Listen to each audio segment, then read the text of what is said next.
ನಮಸ್ಕಾರ, ನೀವು ನೋಡ್ತಾ ಇದ್ದೀರಾ ರಿಪಬ್ಲಿಕ್ ಕನ್ನಡ. ನಾನು ಸ್ಮಿತಾ ರಂಗನಾಥ್. ರೇಣುಕಾಸ್ವಾಮಿ ಕೊಲೆ ಪ್ರಕರಣದಲ್ಲಿ ಜೈಲುವಾಸ ಅನುಭವಿಸ್ತಾ ಇರುವ ದರ್ಶನ್ ಕಾಣಲಿಕ್ಕೆ ಇವತ್ತು ಅವರ ಪತ್ನಿ ಹಾಗೆ ಸಹೋದರ ಆಗಮಿಸಿದ್ದಾರೆ. ವಿಜಯಲಕ್ಷ್ಮಿ ಹಾಗೆ ಸಹೋದರ ದಿನಕರ್ ದರ್ಶನ್ ಭೇಟಿಯಾಗಿದ್ದಾರೆ. ದರ್ಶನ್ಗೆ ರಾಯರ ಪ್ರಸಾದವನ್ನು ತಂದುಕೊಟ್ಟಿದ್ದಾರಂತೆ ಪತ್ನಿ ವಿಜಯಲಕ್ಷ್ಮಿ. ರಾಯರ ಪರಿಮಳ ಪ್ರಸಾದದ ಜೊತೆಗೆ ಕುಂಕುಮವನ್ನ ಕೂಡ ನೀಡಿದ್ದಾರೆ. ಕಾಮಾಖ್ಯದಿಂದ ತಂದ ಪ್ರಸಾದವನ್ನ ಕೂಡ ನೀಡಿದ್ದಾರೆ ವಿಜಯಲಕ್ಷ್ಮಿ. ಪೂಜೆ ಪುನಸ್ಕಾರಗಳನ್ನ ಮಾಡ್ತಾ ಇದ್ದಾರೆ. ಗಂಡನನ್ನ ಜಾಮೀನ್ ಮೇಲೆ ಹೊರತರುವ ಪ್ರಯತ್ನವನ್ನ ಕೂಡ ಮಾಡ್ತಾ ಇದ್ದಾರೆ. ನಿನ್ನೆನೇ ಆಕ್ಚುಲಿ ಹೋಗಿ ಭೇಟಿ ಆಗಬೇಕಾಗಿತ್ತು, ಆದರೆ ನಿನ್ನೆ ಭೇಟಿ ಸಾಧ್ಯ ಆಗಲಿಲ್ಲ. ಇವತ್ತು ದರ್ಶನ್ರನ್ನ ಬಳ್ಳಾರಿ ಜೈಲಿನಲ್ಲಿ ಮೀಟ್ ಮಾಡಿದ್ದಾರೆ ಪತ್ನಿ ವಿಜಯಲಕ್ಷ್ಮಿ. ಇವತ್ತಿನ ದೃಶ್ಯವನ್ನ ಕೂಡ ಗಮನಿಸ್ತಾ ಇದ್ದೀರಿ. ದರ್ಶನ್ ಕೈಯಲ್ಲಿ ಬ್ಯಾಗ್ ಹಿಡಿದು ವಿಜಯಲಕ್ಷ್ಮಿ ಅವರನ್ನ ಭೇಟಿಯಾದ ದೃಶ್ಯಗಳು. ಕಳೆದ ಬಾರಿ ಈ ಬ್ಯಾಗ್ನಲ್ಲಿ ಒಂದಷ್ಟು ಬಟ್ಟೆ, ಬರೆ, ಡ್ರೈ ಫ್ರೂಟ್ಸು ಇತ್ಯಾದಿ ತಂದುಕೊಟ್ಟಿದ್ರು ವಿಜಯಲಕ್ಷ್ಮಿ. ಅದನ್ನು ವಾಪಸ್ ಕೊಟ್ಟು ಫ್ರೆಶ್ ಆಗಿ ತಂದಿರುವ ಹೊಸ ಬಟ್ಟೆಗಳು ಇತ್ಯಾದಿ ಅವೆಲ್ಲವನ್ನ ಕೂಡ ದರ್ಶನ್ ಪಡೆದುಕೊಂಡಿದ್ದಾರೆ. ನಿನ್ನೆ ತಾಯಿ ಬರುವ ನಿರೀಕ್ಷೆ ಇತ್ತು, ಇವತ್ತು ಸಹೋದರ. ಇನ್ನು ಮತ್ತೊಂದು ಕಡೆಯಲ್ಲಿ ದರ್ಶನ್ ಭವಿಷ್ಯ ಬದಲಾಯಿಸುತ್ತಾ ಬಿಳಿ ಬಟ್ಟೆ. ಕಾಮಾಖ್ಯದಿಂದ ಒಂದು ಬಿಳಿ ಬಟ್ಟೆ ತಂದಿದ್ದಾರಂತೆ ದರ್ಶನ್ ಪತ್ನಿ ವಿಜಯಲಕ್ಷ್ಮಿ. ಆ ಬಿಳಿ ಬಟ್ಟೆಯನ್ನ ಕೊಟ್ಟು ಸದಾ ಕಾಲ ಇದನ್ನ ಜೊತೆಯಲ್ಲೇ ಇಟ್ಕೊಳ್ಳಿ ಅಂತ ಹೇಳಿ ಸಲಹೆ ಕೊಟ್ಟಿದ್ದಾರಂತೆ. 10 ನಿಮಿಷ ಪತ್ನಿ ಜೊತೆ ದರ್ಶನ್ ಮಾತುಕತೆ ನಡೆಸಿದ್ದಾರೆ. ನಂತರ ವಕೀಲರ ಜೊತೆಯಲ್ಲಿ ದರ್ಶನ್ ಸಮಾಲೋಚನೆ ನಡೆಸಿದ್ದಾರೆ. ಕಾಮಾಖ್ಯದಿಂದ ತಂದಿರುವ ಬಿಳಿ ಬಟ್ಟೆ ದರ್ಶನ್ಗೆ ಸಹಾಯ ಮಾಡುತ್ತಾ? ಪ್ರಶ್ನೆ ಇದೆ. ಕಾಮಾಖ್ಯ ದೇವಸ್ಥಾನಕ್ಕೆ ಹೋಗಿ ವಿಶೇಷ ಪೂಜೆ ಸಲ್ಲಿಸಿ ದರ್ಶನ್ ಹೆಸರಲ್ಲಿ ಅಲ್ಲಿಂದ ಒಂದು ಬಿಳಿ ಬಣ್ಣದ ವಸ್ತ್ರವನ್ನ ತಂದು ಕೊಟ್ಟಿದ್ದಾರಂತೆ. ಸದಾ ಕಾಲ ಜೊತೆಯಲ್ಲೇ ಇರಲಿ ಅಂತ ಕೂಡ ಹೇಳಿದ್ದಾರಂತೆ ವಿಜಯಲಕ್ಷ್ಮಿ. ಇದರಿಂದ ಒಳ್ಳೇದಾಗತ್ತಾ ದರ್ಶನ್ ಅವ್ರಿಗೆ ಗೊತ್ತಿಲ್ಲ, ಕಾದ್ ನೋಡೋಣ. ಇಲ್ಲವೇ ಮತ್ತಷ್ಟು ಡೀಟೇಲ್ಸ್ನೊಂದಿಗೆ ನಮ್ಮ ಬಳ್ಳಾರಿ ಪ್ರತಿನಿಧಿ ರೇಣುಕಾರಾಧ್ಯ ನೇರ ಸಂಪರ್ಕದಲ್ಲಿದ್ದಾರೆ. ರೇಣುಕಾರಾಧ್ಯ, ಇನ್ನು ಮುಂದುವರೆದಿದೆಯಾ ಸಮಾಲೋಚನೆ? ವಾಪಸ್ ಬಂದ್ರ, ಜೈಲಿಂದ ಆಚೆ ಬಂದ್ರ ವಿಜಯಲಕ್ಷ್ಮಿ ಅವರು? ಏನೆಲ್ಲ ಡೀಟೇಲ್ಸ್ ಸಿಗ್ತಾ ಇದೆ ಈ ಭೇಟಿ ಬಗ್ಗೆ?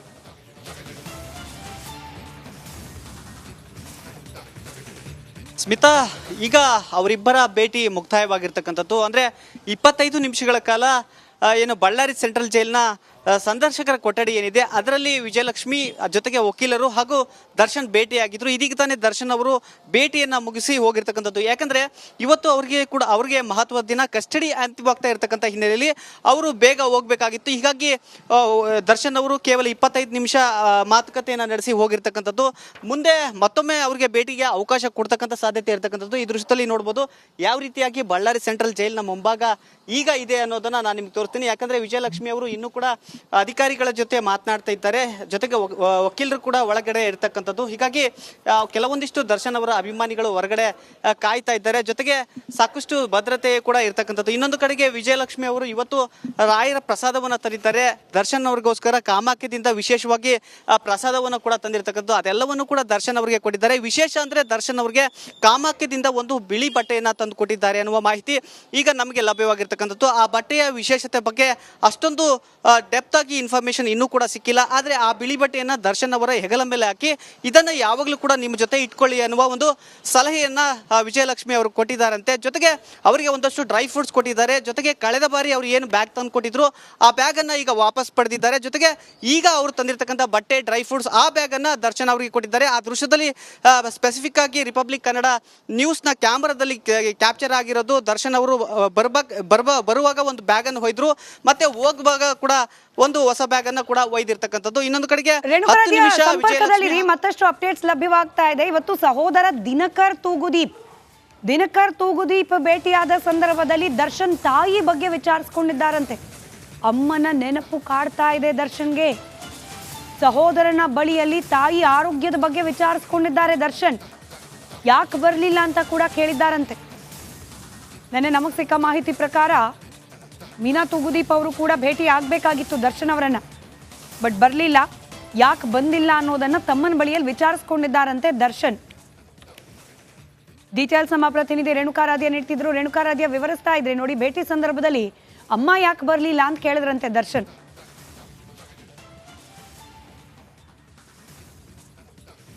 ಎಸ್ ಸ್ಮಿತಾ, ಯಾಕಂದ್ರೆ ಮೊನ್ನೆ ದರ್ಶನ್ ಅಂದರೆ ಚಾರ್ಜ್ ಶೀಟ್ ಸಲ್ಲಿಕೆ ಆದ ಬಳಿಕ ದರ್ಶನ್ ಅವರು ಸಾಕಷ್ಟು ಕುಗ್ಗಿ ಹೋಗಿದ್ರು. ಹೀಗಾಗಿ ಅವರಿಗೆ ಒಂದಷ್ಟು ಕುಟುಂಬಸ್ಥರನ್ನ ಮೀಟ್ ಮಾಡೋದು ಬಯಕೆ ಉಂಟಾಗಿತ್ತು. ಹೀಗಾಗಿ ಕರೆ ಮಾಡ್ದೆ, ಅಂದರೆ ಬಳ್ಳಾರಿ ಸೆಂಟ್ರಲ್ ಜೈಲಿನಲ್ಲಿರ್ತಕ್ಕಂಥ ಪ್ರಿಸನ್ ಕಾಲ್ ಸಿಸ್ಟಮ್ ಮೂಲಕ ಕರೆ ಮಾಡಿದಂಥ ಸಂದರ್ಭದಲ್ಲಿ ಅವರ ಪತ್ನಿಗೆ ಹೇಳಿದ್ರಂತೆ, ಅಂದರೆ ಬರುವಾಗ ತಾಯಿಯನ್ನು ಕೂಡ ಕರೆದುಕೊಂಡು ಬರೋದಕ್ಕೆ ಸೂಚನೆಯನ್ನು ಕೊಟ್ಟಿದ್ರಂತೆ. ಆದರೆ ನಿನ್ನೆ ವಿಜಯಲಕ್ಷ್ಮಿ ಹಾಗೂ ಅವರ ತಾಯಿ ಮೀನಾ ತೂಗುದೀಪ್ ಅವರು ಕೂಡ ಬರಬೇಕಾಗಿತ್ತು.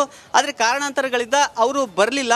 ಆದರೆ ಇವತ್ತು ಕೂಡ ದರ್ಶನ್ ಅವರು ನಿರಾಸೆಗೆ ಒಳಗಾಗಿದ್ದಾರೆ ಅಂತ ಹೇಳ್ಬೋದು. ಯಾಕಂದರೆ ಅವರ ಸಹೋದರ ದಿನಕರ್ ಬಂದಿದ್ದಾರೆ, ಅವರ ತಾಯಿ ಬಂದಿಲ್ಲ. ಹೀಗಾಗಿ ದಿನಕರ್ ಅವರ ಜೊತೆ ಮಾತನಾಡ್ತಕ್ಕಂಥ ಸಂದರ್ಭದಲ್ಲಿ ತಾಯಿಯ ಆರೋಗ್ಯದ ಬಗ್ಗೆ ವಿಚಾರಿಸಿದ್ದಾರೆ. ಹೀಗಾಗಿ ತಾಯಿಯನ್ನು ನೋಡುವ ನಿರೀಕ್ಷೆಯಲ್ಲಿದ್ದ ದರ್ಶನ್ಗೆ ನಿರಾಸೆಯಾಗಿದೆ ಅಂತ ಹೇಳಿದರೆ ತಪ್ಪಾಗಲಿಕ್ಕಿಲ್ಲ. ಇನ್ನು ವಕೀಲರ ಜೊತೆ ಒಂದು 20 ನಿಮಿಷಗಳ ಕಾಲ ದರ್ಶನ್ ಚರ್ಚೆ ಮಾಡಿದ್ದಾರೆ. ಜೊತೆಗೆ ಚಾರ್ಜ್ ಶೀಟ್ನಲ್ಲಿರ್ತಕ್ಕಂಥ ಅಂಶಗಳು, ಜೊತೆಗೆ ಇವರು ಏನು ಹೇಳಿಕೆಯನ್ನು ಕೊಟ್ಟಿದ್ರು ಅವೆಲ್ಲವನ್ನು ಕೂಡ ಹೋಲಿಕೆ ಮಾಡಿ ಈಗಾಗಲೇ ನೋಡಿರ್ತಕ್ಕಂಥದ್ದು.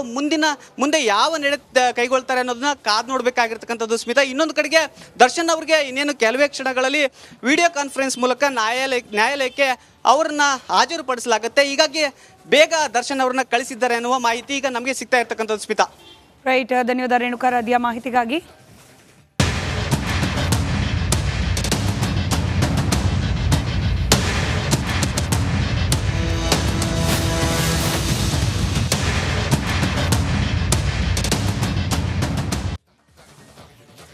ನಾಗಮಂಗಲದಲ್ಲಿ ಆದ ಘಟನೆಯ ಕುರಿತಾಗಿ ಪೊಲೀಸರು ಎಫ್ಐಆರ್ ಅನ್ನ ದಾಖಲು ಮಾಡಿದ್ದಾರೆ. ರಿಪಬ್ಲಿಕ್ ಕನ್ನಡಕ್ಕೆ ಎಫ್ಐಆರ್ ನ ಪ್ರತಿ ಕೂಡ ಲಭ್ಯವಾಗಿದೆ. ಬರೋಬ್ಬರಿ 100ರಿಂದ 150 ಜನ, ಅದರಲ್ಲಿ ಸ್ಪೆಸಿಫಿಕಲಿ 53 ಜನರ ಹೆಸರನ್ನ ಹಾಕಿದ್ದಾರೆ. ಅದರ ಜೊತೆಗೆ ಇನ್ನು 100ರಿಂದ 150 ಜನ ಇನ್ವಾಲ್ವ್ ಆಗಿದ್ರು ಅಂತ ಕೂಡ ಹೇಳಿದ್ದಾರೆ. ಒಟ್ಟು 53 ಮಂದಿ ಆರೋಪಿಗಳ ವಿಳಾಸ ಪತ್ತೆ. 23 ಮಂದಿ ಒಂದು ಸಮುದಾಯದವರು, ಉಳಿದ 30 ಮಂದಿ ಇನ್ನೊಂದು ಸಮುದಾಯದವರು. ಬಟ್ ಇಂಟ್ರೆಸ್ಟಿಂಗ್ ಇರೋದು, ಈ ಎಫ್ಐಆರ್ ನಲ್ಲಿ ಘಟನೆ ಪ್ರಾರಂಭ ಆಗಿದ್ದು ಹೇಗೆ ಅಂತ ಹೇಳಿ ವಿವರಿಸಿದ್ದಾರೆ. ಇದನ್ನ Shri Ravi BJ PSI Nagamangala town police ಠಾಣೆ ಇವ್ರು ಕೊಟ್ಟಿರೋ ಕಂಪ್ಲೇಂಟ್ ನ ಆಧಾರದ ಮೇಲೆ ಮಸೀದಿ ಮುಂಭಾಗದಲ್ಲಿ ಹೋಗ್ತಾ ಇರಬೇಕಾದ್ರೆ ಹಿಂದೂ ಹುಡುಗರು 23 ಜನ ಏನು ಹೆಸರಿಸಿದ್ದಾರೆ, ಇವ್ರು 23 ಜನ ಬೇಕು ಅಂತಲೇ ಪಟಾಕಿ ಸಿಡಿಸಿ ಜೈ ಶ್ರೀರಾಮ್ ಅನ್ನೋ ಘೋಷಣೆ ಕೂಗಿದ್ರು. ಇದು FIR ನಲ್ಲಿ ಉಲ್ಲೇಖ ಆಗಿರುವ ಮಾಹಿತಿ.